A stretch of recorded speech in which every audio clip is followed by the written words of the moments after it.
Hey everyone. Hi, this is Tony. And Zelda. TandZRVLife. And RVing.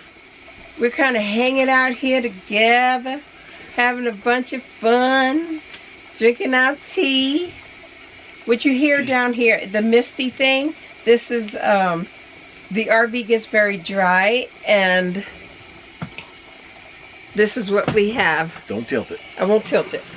That's what your famous words are to me. Don't tilt it. Don't tilt it. It's just nice steam. Ah, feels nice.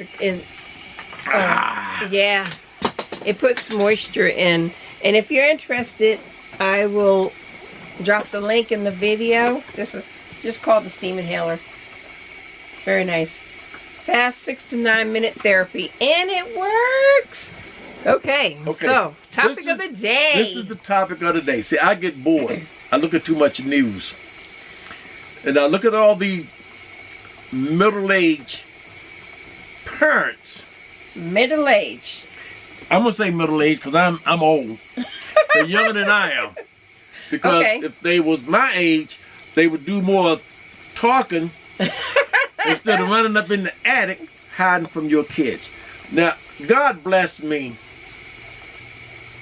because I don't have that kind of patience to run in my house and hide from my kids. Let me playing hide and go seek, and that's a game.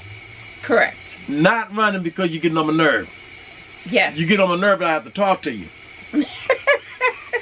But I'm looking at the news, and this one lady, she comes on, and she say, I finally got a break from my kids.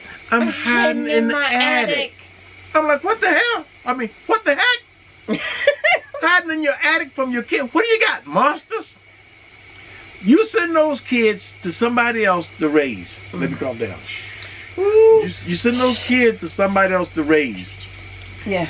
And then, when you get them, you like feed them and put them to bed if you don't have a nanny to do that.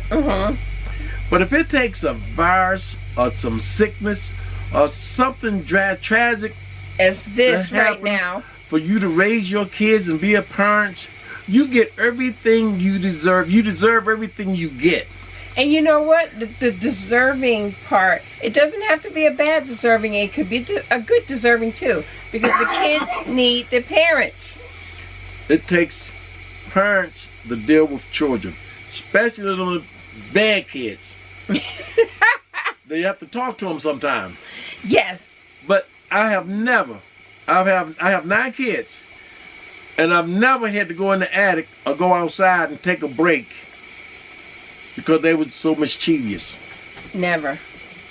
No, I've walked away so that I wouldn't, go past that point of no return. But if anybody can tell me, I'm not gonna run away in an attic. I just, like you time to step away. That these kids, that the parents.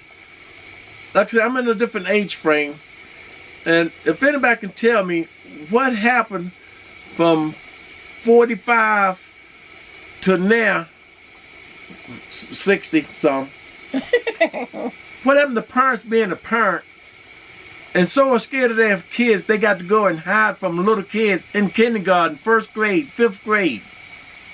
I'm not going to hide from a kid in 12th grade in my house. No. What grade are you in, Michael? 9. I'm just teasing. I know what grade you're in. But my sons are bigger than I am, taller than I am. Yes. But I'm not going to take a break and run in the bedroom and hide because you want to show off. No. You can't take over my house like that. And kids taking over the parents' house like that, I think there's something wrong with the parents. And I know a lot of fathers are not home. God help those mothers that's raising kids by themselves. My heart bleed for you. Yeah. But you need to bleed some of that blood of the lamb on that child. Don't spare the rod sometimes. But, it is... I couldn't believe this lady when she said that. They get on national TV and let them film them saying some dumb stuff like this. Yeah. I would be embarrassed to get on TV and say, oh, I can't do nothing with my 15-year-old son over there. He just comes in and do what he want to do.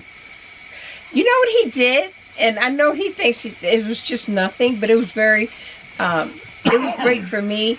He sat there and he mixed up 2 bowls, 1 bowl with water and different color stuff, and then he put just a paper towel in and put another bowl just to see how long, if it would even go into the other bowl of water and how long it would take. And I said, "You're doing a science project. Didn't I tell you that?" Yeah. Yeah. And he was like, "Oh." But I told him, I said, "You're doing a science project," because he was bored. He wasn't running outside doing stuff. He just picked that up. And then I was able to share some of my research knowledge with him, you know, that he's creating a study. An empirical, oh, actually it wasn't empirical because, actually there are empirical studies on that. But anyway, he was creating a study and determining whether this bowl was going to transfer water and less of the dark stuff, the particles, over into the other bowl. It was a study. Spending time with the boys. And I was very interested in it, but it was still a moment that I will remember and he will remember going, "Oh my God, my mom was just going off in this hypothesis stuff and, you know, this scientific crap." He'll remember that later on. That's what you do. Those moments in time, you get teachable moments with your children at home. Enjoy those teachable moments, because kids will eventually be back in school, maybe, and this is what they need. They need their parents. Back to the parents. I think the parents need to get away some of this electronic stuff. Mm-hmm. This right here. I don't have mine. Show your computer, Mike. He don't have one. He have 2. And I think he got one stashed that he think that we don't know nothing about. First of all, he bought it, so you know about it. So he got 3. But the thing is, a little bit less than that, because he's only allowed 2 hours a day on his computers. Right. Oh, my battery's getting ready to go down. So I'm going to end this right here. Yes. Y'all need to talk to your kids and pray about it. Yes. Pray, pray, pray. And stop running from these little bad kids. Face those kids. Yes. And take care of those kids. All right. We'll see you on the next video. And if you haven't subscribed, please subscribe. Bye. Bye.